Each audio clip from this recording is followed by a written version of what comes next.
Okay. I'm so sorry. Hi, everybody. It's good to see you all.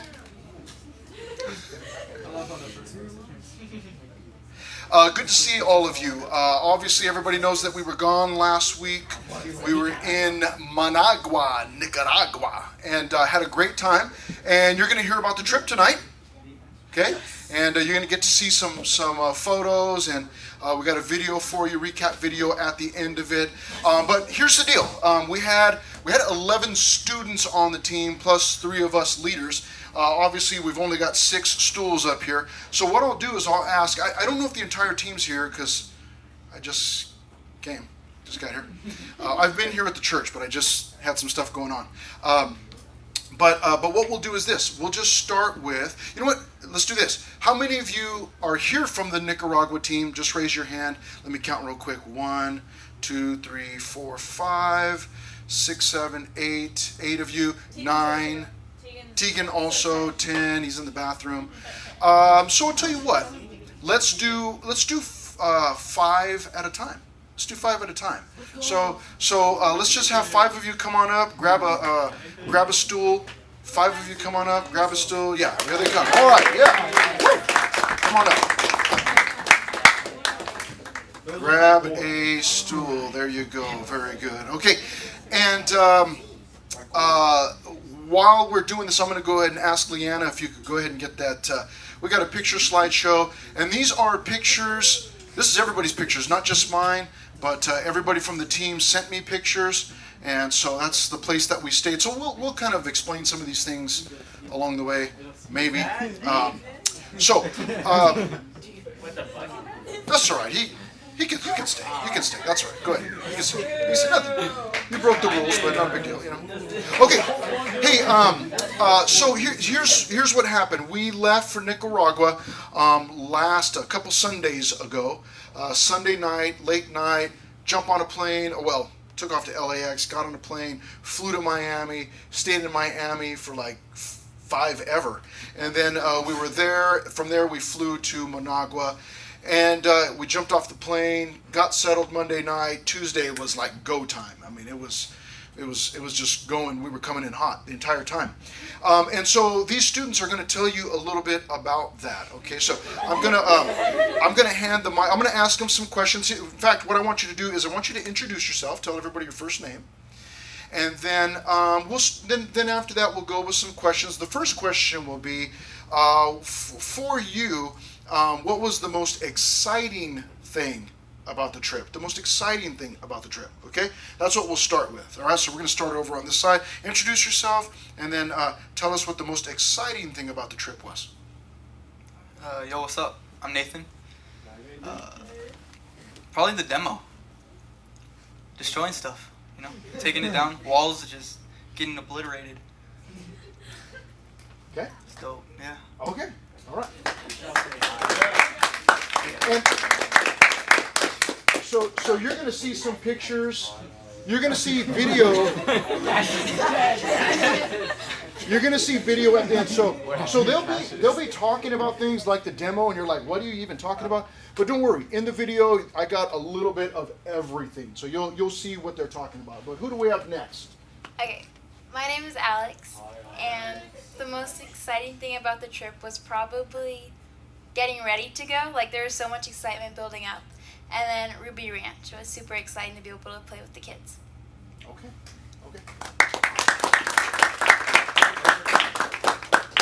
Hi, my name is Melissa, and I think the most exciting thing was either Ruby Ranch or throwing stuff out a 3-story building. That was fun. Okay.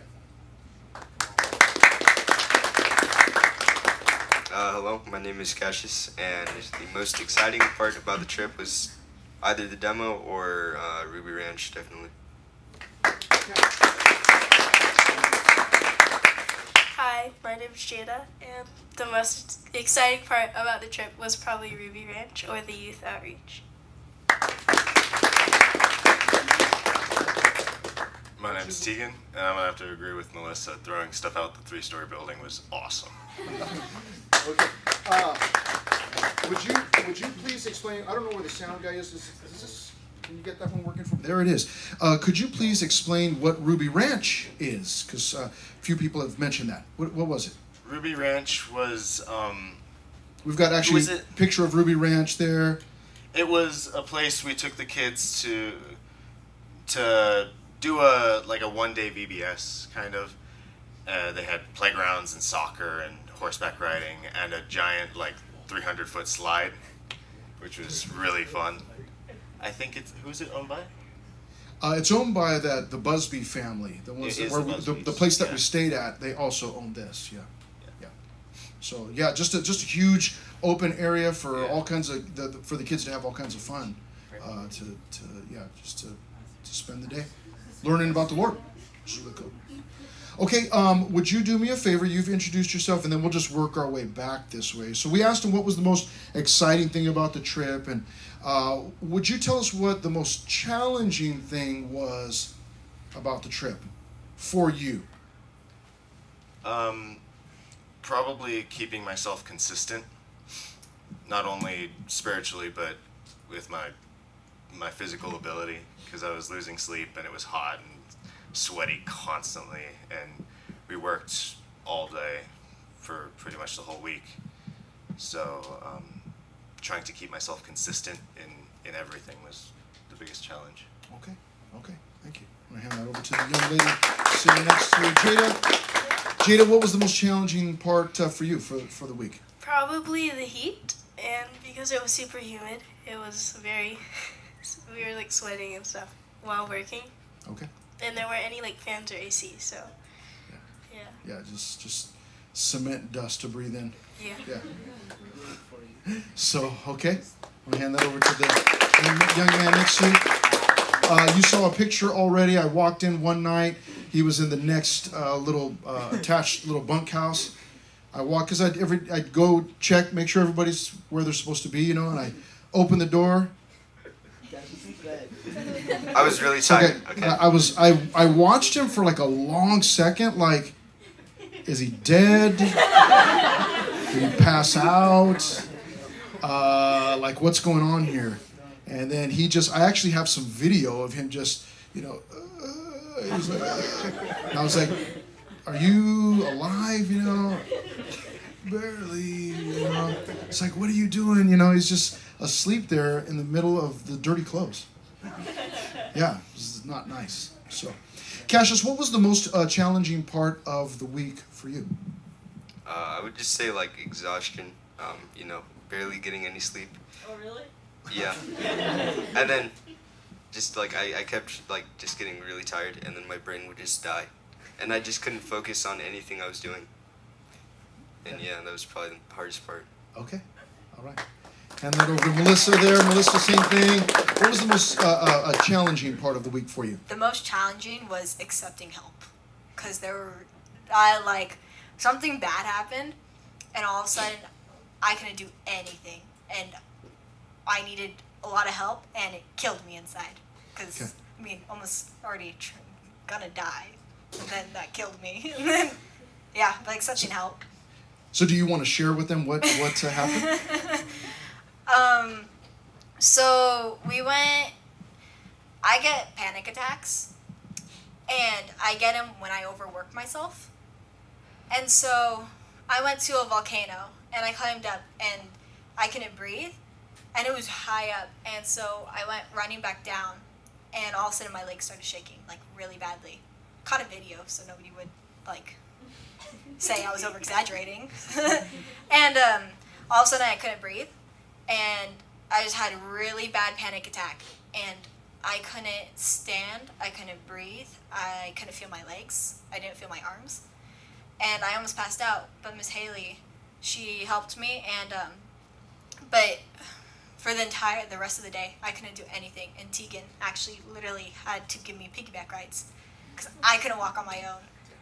And so I think God's like, okay, we're going to chisel that pride away, and you're going to accept help. And that's what, the accepting help, but now realizing that it's okay to accept help. So, yeah. Yeah. That was a scary moment coming back down. I was one of the last ones up at the top. I come back down. It's like, what's going on? What's happening? Why is Melissa on the ground? What's going on? And get back down there. And I was standing there, and Haley was working with her, and but she was I was watching her eyes roll back into her head. Man, she was going, and Haley was like, "Hey, stick with me," and she would come to, and it was a little bit scary. So we're glad that she's all right, But she, definitely needed some help, some assistance. So, all right, Allie, what was the most challenging part of the week for you? So obviously there was a language barrier between us and everyone. So at the women's tea, it was hard to communicate with the women there because the people in Nicaragua, they're a lot more closed off than when we went to Mexico. So it was hard to get them to open up. But once they did, it was really challenging and fun to have a conversation with them. Okay, yeah. Hand it over to Suarez here. Suarez, what was the most challenging part of the week for you? Fatigue. Okay. Yeah. A lot of no sleep. And then just the traveling and then plunging right into it the next day was got all of us tired, a little grouchy. Yep. Yeah, and then when we didn't get sleep, we were super crazy and nutty. Yep. Don't give us donuts. Don't give us donuts and coffee. That's the combo we don't want. Yeah. Yeah, everybody, it was physically taxing. It's just you're just not used to that type of a schedule. We were a morning devo at 7:00. Okay, 7:08. But then breakfast at 7:30, and then you're getting ready to go. You're packing up your stuff. I'm like, let's get out of here. And then it's and then you're driving to the church to grab a sledgehammer and hit a brick wall, and pound things and sweep and clean, and it's all day long. And someone said, I think Jada said, there's no fans up there where we were working, so you're just counting on the breeze, and there wasn't much of a breeze, and you're breathing in cement dust and probably poisonous lead from the paint and whatever else, and it's just physically taxing. And then and then we just go all day. And some days it was like you're working all day Wednesday, and then there's Wednesday night church. And there's no going back and let me go put my deodorant on and get cleaned up and, wash myself. Say, no, you go. I had to change into some church clothes. There's nothing worse than putting clean clothes on a dirty body. For me, it was this is the low point of the week. Eloi, Eloi, lama sabachthani. Oh my God, why have you forsaken me? But it's just tough. And then you're just there. You're just going for it all night. And ministry stuff. These guys were doing children's ministry, and so it was challenging, and that was just day after day after day after day. Okay, what about a spiritual high point for you? What was the spiritual high point for you? Probably Caden's Devo, to be honest. Okay. That was Which was about? Prayer. Okay. And that really brought all of us to our knees that night. We were all just kind of just done with multiple stuff, and we were all just getting distracted, and then the Lord kind of refocused us on what we were supposed to be doing. And yeah, it was awesome because we all got to pray with each other about things that we were struggling with, things that we need to pray with. So yeah, it was a good night. It was a real good night. Okay, Allie, what do you think was the spiritual high point of the week for you? I would have to agree with Nathan. The Devo afterwards the Devo, we were just all praying for each other and putting some worship music on, and that was definitely the spiritual high that night. Yeah. Okay. Melissa. The prayer. That was the second devotional on prayer that week. And I think it just all just hit us so hard like a brick. Because it was you don't pray enough. No matter what, you're never going to pray enough. And so it was something that just stabbed me in the heart. I was ugh. Yeah, you didn't do it enough. So. Yeah, I'd have to say the same thing as everyone else on the prayer afterwards. We were all just kind of encouraging each other after the Devo, and I felt like a lot of us, if not all of us, felt convicted about prayer. Jada? I would have to say the same as everyone else. It felt like an afterglow, for camps. And I don't know. I really loved it. For me, it was the dinner after the volcano. Because after what happened with Melissa and the whole team, we all prayed for her and we kind of helped her get back up. It just felt like it put us back into perspective a little bit, and it felt real. Yep, we just go, we went walking up a volcano. And then dinner. No big deal. It's who we are. It's what we do. So, volcanoes and dinner. Melissa almost died. Yeah. Volcano, Melissa almost dies.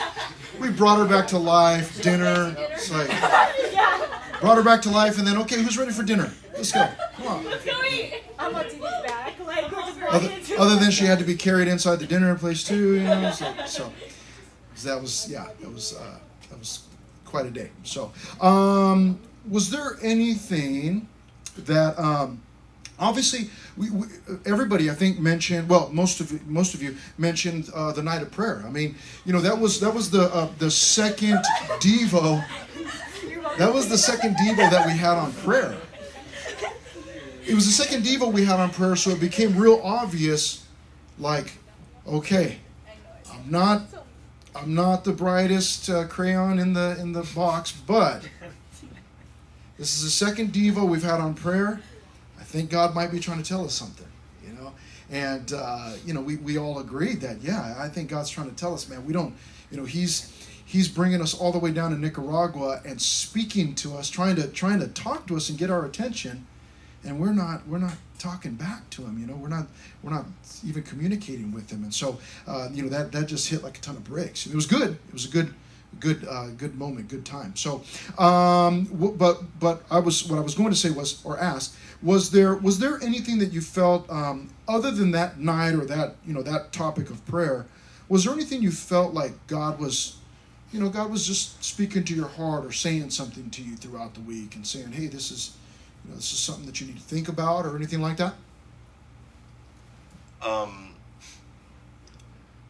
I think throughout the week, aside from that topic of prayer and the topics of the Devos, we had another one on contentment and the difference between that and happiness and finding joy in Christ. But personally, throughout the week, he showed me that I need to be more prepared. Just not only in amount of time, but in what I'm doing to prepare, and that's with anything, with school or with. They're laughing at the pictures, not at you. With school or with projects. He just kind of showed me that I need to work harder at preparing. Okay. Jada, anything to share there? Same question? I think probably I don't know, I feel like when I didn't read my Bible first thing in the morning, my mood would be kind of different. So just realizing how much I do need him every day when I wake up. So yeah. All right. Cash, money, got anything? Something that encouraged me was I was talking to one of the men there. I feel so bad because I forgot his name.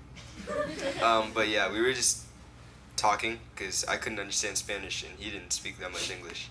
And he just said that we were brothers in Christ, and I don't know, that just kind of hit me.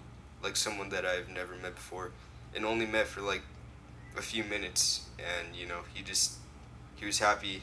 He said, we're brothers in Christ. And then another guy, he actually had his leg cut off, and he was just talking about how God's plan for him, and he was really nice. He wasn't bitter like some people would be, and that just kind of hit me.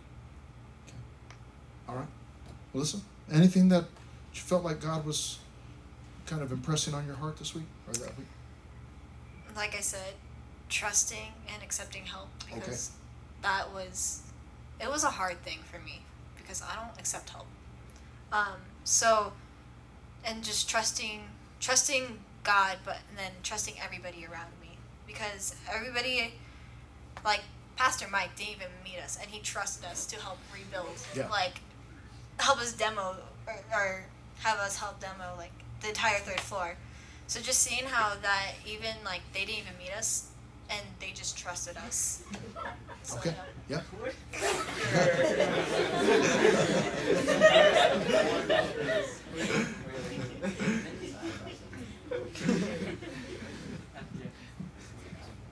All right.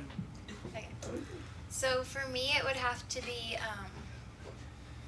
like stepping out of our comfort zone to go talk to like a random stranger who doesn't speak the same language as you, but just like not being afraid to go up to someone new or like leave our little group because we were pretty close down there. But yeah, being able to just go up to the kids and just take their hand and play with them and just losing yourself in service, that was just really put on my heart. Okay. Awesome. Yeah, for me it had to be just finding your satisfaction in the little things and being content with what you have. Because down there, you know, it's a third world country. They don't have a lot of the things that we do.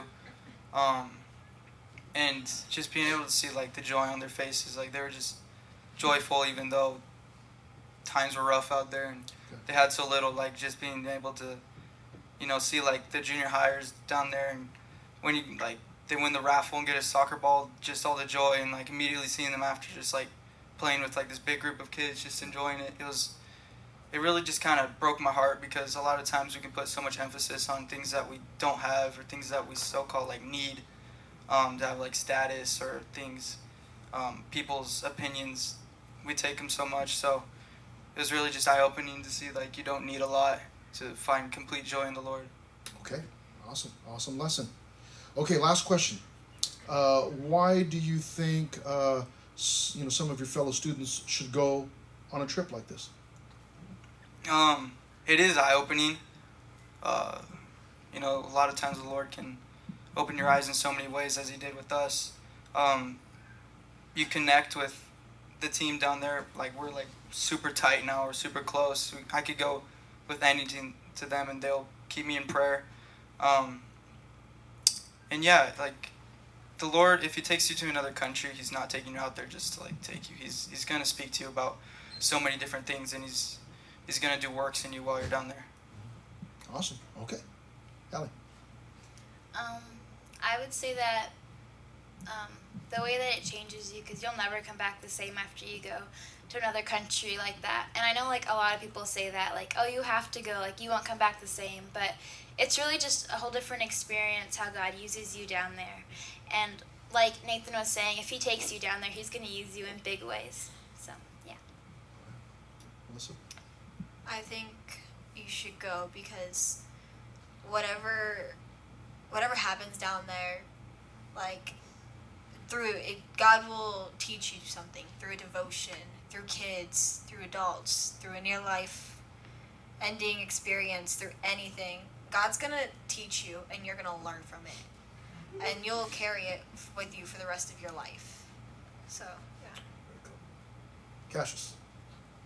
I would just say that it's amazing just being able to serve God by helping others, and you know, we all got to bond together, grow closer as brothers and sisters in Christ, and yeah, it's just amazing being able to serve like that with like-minded fellow Christians. Jada. It's great to like how he said serve with like-minded Christians and just like seeing God work through you and others. That's just like a great experience, and it is really eye-opening how Nathan said, and it is a great experience.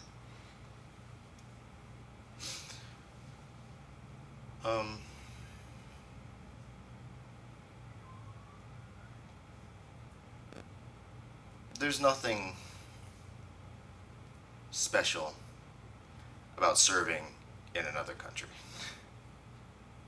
Same servitude that you take down there or down to Mexico is the same servitude you should have here. Mm-hmm. But putting yourself in that position and seeing the way that they live in these countries will do more for you, and God will use you and grow you in more ways than you would think or realize. And while you're helping those people down there, or while you're on the trip away from distractions in another place that sometimes can be scarier or just different. God will show you things that you never would have expected. Okay, awesome. Okay, well, let's go ahead and switch you guys up. Those of you that are from the team, go ahead and switch with these guys. Come on up. Come on up. 1, 2, 3. Maybe we can we even get Haley up here? Haley, are you available for comment? She is. She is. Yeah. And Dino Buddy. Here she comes. Is that? Is that- Are we missing somebody? I don't remember. No. Okay. Would you please introduce yourself? Same thing. Same questions. Please introduce yourself and tell us what the most exciting thing about the trip was for you. I'm Caleb, and the most important or fun? Exciting. Oh. The most exciting part for me was probably... It gets distracted easily. The most exciting part was probably like spending that one day of VBS was with the kids at Ruby Ranch. Okay. Yeah. Okay. Your name, and the most exciting thing about the week. I'm David, and the most exciting thing for me, I would say, is the demolition on the first day. Like, that was the most stuff I've ever destroyed in my life, and it was amazing. It's like a dream come true. You want me to break your kitchen? I'd love to. My name is Caden, and I will have to agree. Destroying some things was pretty exciting because you could see your progress because you're breaking stuff. I'm Leanna. I'd have to agree, as well as chucking things out the window. That was really exciting. As well as what? Chucking things out the window. Oh, okay. You just have to be careful you don't hit anybody. Yeah. Or the dog. We threw like cement blocks off the 3rd story onto the ground, and there was a dog down there, so you had to always make sure that you didn't hit the dog. No one did though, so that's all good. I'm Haley. The most exciting thing for me was that I had already been there once, and getting to see the students' reactions to having been, like, seeing all this stuff for the first time. We see poverty in Mexico, we see different things in Mexico, but this is a different world. I mean, it's a different country, things are different. You get used to the humidity, you have to get used to a lot of different factors. We're taking planes, we're not just driving, so it was cool to see the students' reactions to everything new for the first time. Okay. Hold on to that mic. What was the most challenging part of the week for you? So I felt like I was their mom. More than once. Except you couldn't spank them. Exactly. Like I couldn't physically hit the them. only downside. Yeah, I'm like, what do I do? So like, they yelled like in restaurants like, when are you gonna find us a dad? So yeah, that was my most challenging part. No, just being like, I wanted the students to have as much fun and everything that they could, but I still felt really responsible for all of them, like as their mom. So that was stressful. All right, Leanna, most challenging part of the week for you? Probably like the airplane, or like the waiting at the airports. That was pretty killer, because like we were just sitting there, and then if you bought something, you were like, it was half of your money gone. Yeah. So that was a little, that was hard. Little bag of M&Ms. That's it. Money's gone. $10 right there. Caden, most challenging part of the week for you? I got really tired. Like, I didn't get a lot of sleep, so I would sleep when I could in like chairs and stuff. But that was pretty challenging. Okay. I'd say the most challenging thing for me was on the 3rd day, like, because the first 2 days was all demolition, so every muscle in my body just hurt so bad. I could barely walk, so that most of that day I was lightheaded. And sadly, that was the day we went to Ruby Ranch, so I didn't hang out much with the kids. Okay. Caleb, most challenging part of the week for you? Waking up. Okay. Every Okay. day. There was like an AC box just blasting into the room. I had to wear everything in my suitcase just to feel a little bit warm. And Tegan was sitting there sleeping like a baby. It was hurting. But Okay, hold on to that. Hey, can somebody I think we got to the end of our slideshow. Somebody's out there on that. I didn't even notice somebody standing out there. But can somebody restart that for me? Matt's going back. Let's give Matt a hand. That guy's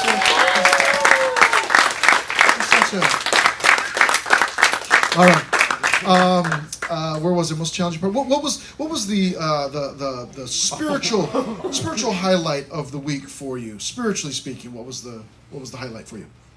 definitely on Wednesday when, like, after Ruby Ranch, we just came home. We did a devotion, and all of us just broke down on the roof. We were all just praying for each other, loving on each other, and we were shown that God gives us people in our life, not just for anything, but for a reason. Okay. I'll hand that over to that young man there. David, spiritually speaking, what was the highlight for you? I would say the night Caden showed his devotion, but it was after the devotion when we all stayed on the roof, but no one was talking. We were just sitting there, like, thinking about what Caden said. And I just remember watching this lightning storm because I like lightning a lot.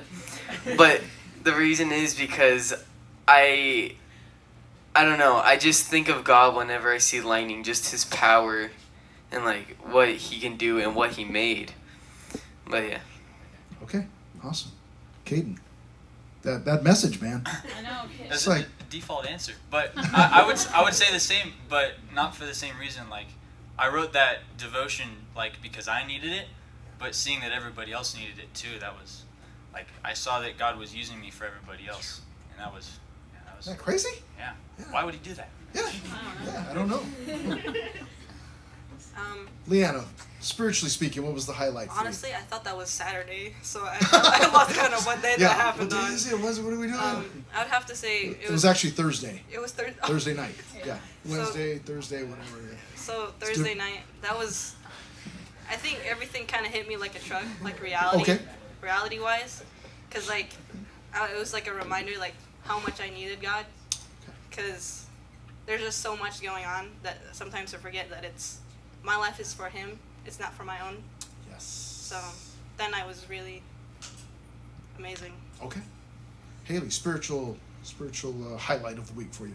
I'm going to be cliche and say the same thing, but actually as a leader, you kind of go into the trip and you're like, oh, I can't wait to see what the Lord does in all these students' lives. And then at the same time, I think what they just said, like, you didn't realize how much you needed it too. Like, the Lord spoke to me on that during that night, and He really kind of broke me down at the same time. It's really easy on these trips or in any ministry to just be busy. You're just busy doing things. You're one thing to the next, but it's those moments that the Lord really kind of breaks you down and speaks to you that you don't forget. You don't forget those moments, and you really treasure those. So for me, that was really special. Awesome. Okay. Why do you think? Why would you say these students need to think about going on a trip like this? Because why not? I mean, you're never going to get this time in your lives back. You're never going to get this time where the Lord's going to give you these opportunities back. There's a lot of things that could hold you back from the trip. There's fear. There's you may think you're too busy to do it too. I know Caden actually wasn't even going to go on the trip because he knew that his summer was going to be really busy. And I think if you ask Caden in hindsight now, that when the Lord kind of showed him that he should go on this trip, he's not regretting it. None of these students are regretting going on this trip. There's hard times. There's times that you're working, you don't stop. But I think that you guys are in such a special moment in your lives that if you have the opportunity to do it, then why not? What do you have to lose? You're going to go serve the Lord in another country for 1 week. A week is nothing when you think about it in the long term. So I would encourage you to to really pray about that, and don't let fear hold you back, because I know a lot of times it is fear that holds a lot of us back. And a lot of these students, they signed up in faith. They didn't know that they were going to have money. It looks like a big dollar sign when you first sign up, and the Lord made a way for every single one of them. He provided the money for every single one of them. So if it's money that's holding you back too, don't let that even be a factor, because if the Lord wants you to go, He's going to make a way for you to go. Leanna, same question. Why should they think about going?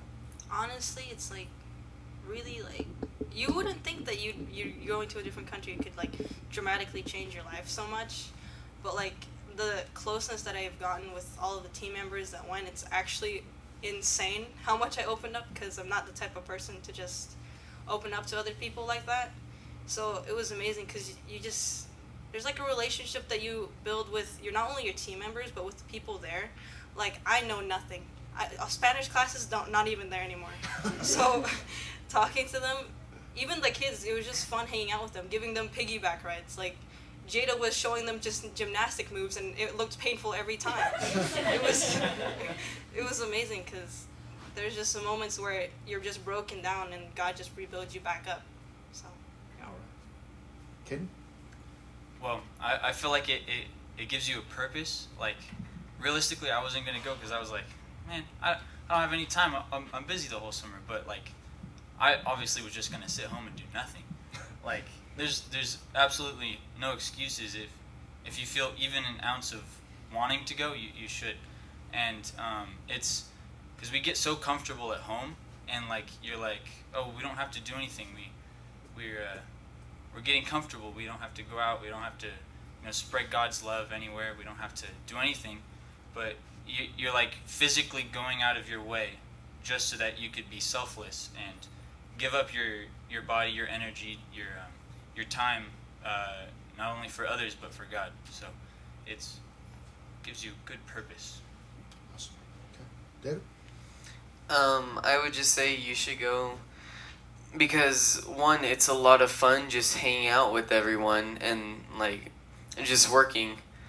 But another thing is God will speak to you on these trips. So I'd say if you could, you should. But yeah. All right. Kelly, why should they think about going on a trip like this?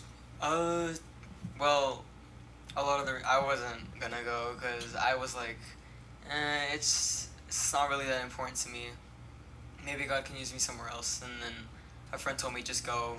When's the next time you're gonna be able to serve God in another country? And that week went by so quickly. I still remember getting on the plane like the beginning of the week, and then all of a sudden we're back at the airport. And it just went by so fast. And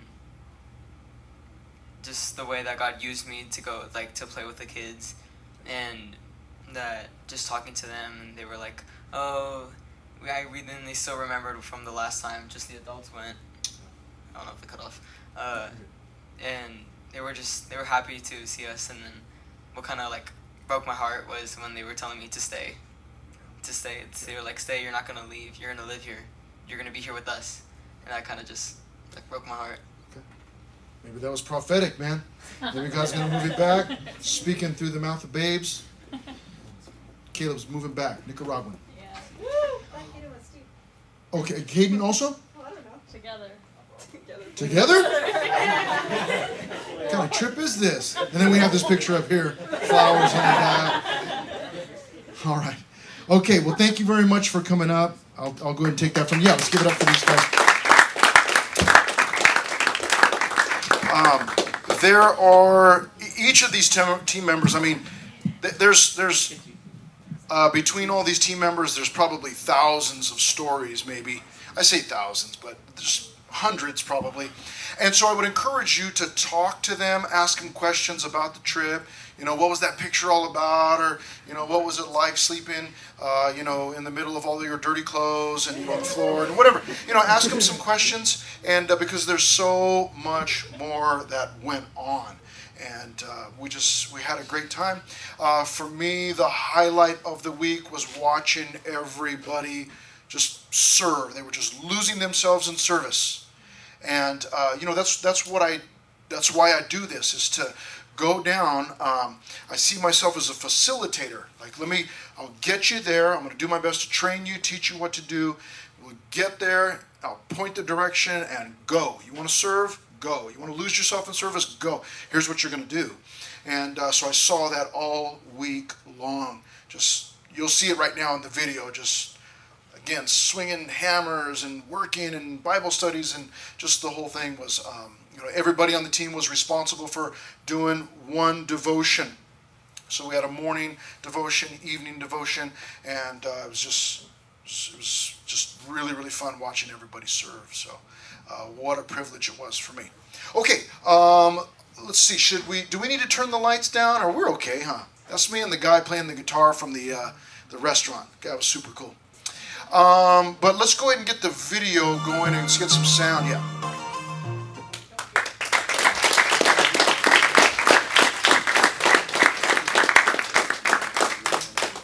That was an attempt at covering the entire week, and I think that ended up being about 14 minutes or something like that.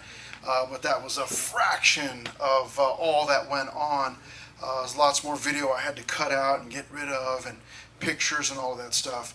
I have heard an argument over the years against short-term mission trips. We went on a short-term mission trip, and we'll do another one in the spring. We'll go to Mexico. We always do that one in the spring, and then I'll be talking to Pastor Cisco and our senior pastor John about what's going to happen next summer and whether we'll be going again on another mission trip in the summer. But I've heard arguments over the years against short-term mission trips, like, you raise all this money and then you go over there for a week and just come in and do all this work and then you just split. It'd be better just to raise all the money and just send it to the people that are already there. And it's valid, I guess. It's a good concern. You could just send all the money. But I think, I'm sure of it, I think that if you asked Pastor Mike, who we went down to work with, Calvary Chapel, Managua, I think he'd be glad that we were there, that we went ourselves, that we went and served and didn't just send money. You can't form a bond with money. You can't fellowship with money. And we sent a team down first time.